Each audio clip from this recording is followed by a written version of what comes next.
Olá, amigo da radiologia! Hoje falarei sobre o TAGT. O TAGT é uma das medidas realizadas no joelho para avaliação da instabilidade femoro-patelar. A técnica pode ser realizada tanto na TC quanto na RM. Essa técnica apareceu logo após a introdução das TCs e foi descrita em 1978 pelos médicos Guttalier e Bernajoux. O joelho é uma das articulações mais complexas e propensas a sofrer lesões de diversas formas. Para que ocorra uma movimentação perfeita da articulação fêmoro-tibiopatelar, o alinhamento entre os componentes do mecanismo extensor do joelho, como o quadríceps, a patela, o sulco troclear, o ligamento patelar, de acordo com a nómina anatômica, e a tuberosidade tibial devem estar mecanicamente alinhados, pois o alinhamento imperfeito de uma ou mais dessas estruturas pode levar à luxação patelar. A patela é um osso sesamoide que, além de proteger a superfície articular anterior do joelho, ela atua como uma espécie de polia. Ela concentra a tensão gerada pelos músculos da coxa que atuam na extensão e transmite essa tensão para o ligamento patelar e a tíbia. Isso amplifica o torque mecânico dos músculos anteriores da coxa, pois aumenta o ângulo de tração dos tendões. A falta da patela resulta na perda de força para a realização de movimentos extensão e flexão, dificultando tarefas simples como subir e descer rampas e escadas. A instabilidade femoropatelar pode ocorrer por vários motivos, como a displasia troclear, o genovalgo ou perna em X, a patela alta, a luxação patelar por traumas, a torção tibial, a rotação do quadril, entre outros motivos. Todas essas condições podem levar à instabilidade femoropatelar e, consequentemente, ao aumento da distância no alinhamento da tuberosidade anterior da tíbia e do sulco troclear. O TAGT dará o índice de alinhamento lateral do sulco troclear, no qual a patela desliza, com o ponto de fixação de seu ligamento na tíbia. Mas o estudo completo dessa instabilidade não inclui apenas o TAGT. Existe uma série de medidas como o ângulo do sulco troclear, ângulo de congruência, ângulo de báscula ou tilt patelar, a inclinação patelar, a altura patelar, o deslocamento da patela, a profundidade troclear e o TAGT. Que eu uso na rotina são essas, mas existem muitas outras medidas, e algumas dessas medidas podem ter variações.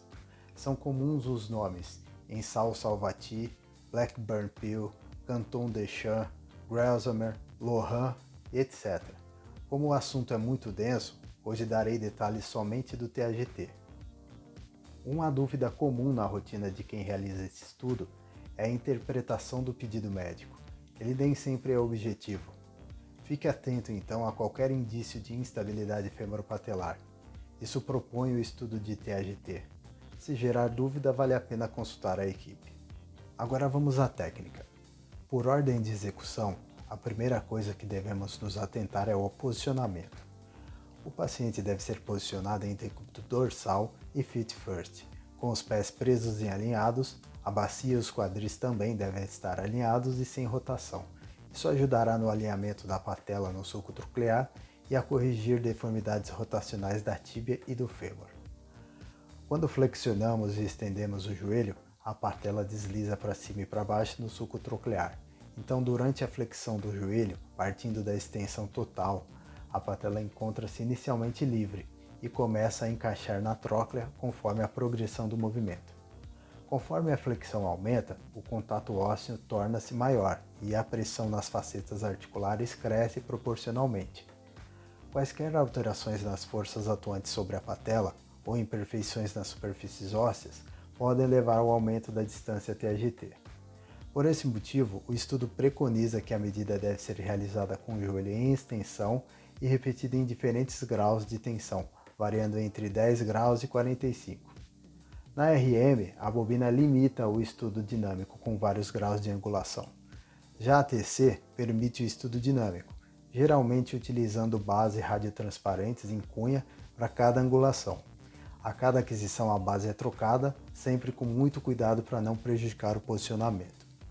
As imagens que serão utilizadas para a medida devem ser axiais, e a extensão dos cortes deve incluir desde o polo superior da patela, ou base, até a tuberosidade anterior da tíbia. A espessura de corte pode ser de 2 a 5 mm, Eu prefiro cortes mais finos, pois definem melhor a cortical óssea. Na RM, utilizamos a ponderação T1 pura, pois gera uma imagem com mais detalhes anatômicos e dá melhor contraste entre as estruturas de referência. De acordo com os criadores da técnica, o corte GT da garganta troclear deve ser orientado através do ponto onde o sulco troclear tem 1/3 da altura do côndilo femoral lateral e posteriormente aos côndilos femorais. Porque o ápice da patela é uma superfície não articulada. Um corte que passa pelo meio da altura patelar, na verdade, passa pelo terço inferior da superfície articular. Essa é a parte que a patela faz contato com a tróclea femoral nos primeiros 30 graus de flexão. Já a orientação do corte TA, da tuberosidade anterior, deve passar através da tuberosidade tibial, formando um ângulo de 90 graus com o eixo tibial. Como a tuberosidade é irregular, eu gosto de pegar o centro do ligamento patelar, pois fica mais fácil e reprodutível a medida. Agora na etapa do processamento, a escolha das imagens que serão fundidas influenciará diretamente na precisão da medida. A imagem GT deve mostrar a linha bicondiliana posterior, onde as margens posteriores dos côndilos femorais medial e lateral são bem individualizadas, e a fossa intercondiliar se assemelhando a um arco romano. E nessa mesma imagem devemos buscar a melhor visão da garganta troclear, antes de começar a curvatura dos côndilos, já que não fazem mais parte do sulco. A imagem TA deve mostrar o centro do ligamento patelar, com a inserção na tuberosidade anterior da tíbia. A imagem a ser escolhida deve estar dentro da mesma série, porém mais inferior. Uma imagem onde o ligamento se insere na tuberosidade e já não se identifica gordura entre o ligamento patelar e a cortical anterior da tíbia. Agora na etapa de fusão das imagens.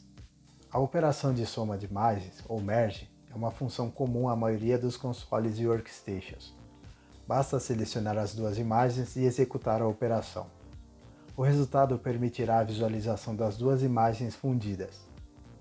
Agora vou utilizar a imagem fundida para aplicar a ferramenta TAGT. Essa ferramenta possui uma linha horizontal e duas linhas verticais formando um ângulo reto com a linha horizontal.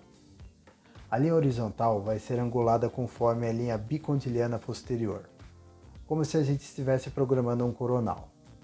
As duas linhas verticais deslizam lateralmente e medialmente sobre a linha horizontal. Uma deve ser deslocada até o ponto central do ligamento na tuberosidade anterior da tíbia e a outra até o ponto central do sulco troclear. A distância entre os dois pontos dá o comprimento transversal do deslocamento patela-ligamento sobre a tróclea ou TAGT. Valores menores do que 15 mm são considerados normais. De 15 a 20 mm estão na faixa limítrofe e acima de 20 mm são considerados anormais ou patológicos. Agora, se você não possui a ferramenta TAGT, não se preocupe. Existem várias formas de fazer essa medida. Uma delas é a seguinte: fazendo ou não a fusão das imagens, você pode marcar um ponto de coordenadas espaciais no centro da tuberosidade tibial, na imagem TA. Agora você cria um ponto com as mesmas coordenadas na imagem utilizada para marcar o GT, o sulco troclear. Depois de marcar o ponto do sulco troclear, é só medir a distância entre esses dois pontos. Eu sugiro utilizar as réguas para simular as linhas, e isso dará maior precisão à medida. Dependendo do fabricante ou das condições de aquisição ou processamento das imagens, o resultado da medida pode aparecer em pixels por polegada. Neste caso é só consultar algum site de conversão de unidades e converter o resultado para milímetros. Galera, essa foi a dica de hoje, um fraterno abraço e até a próxima dica.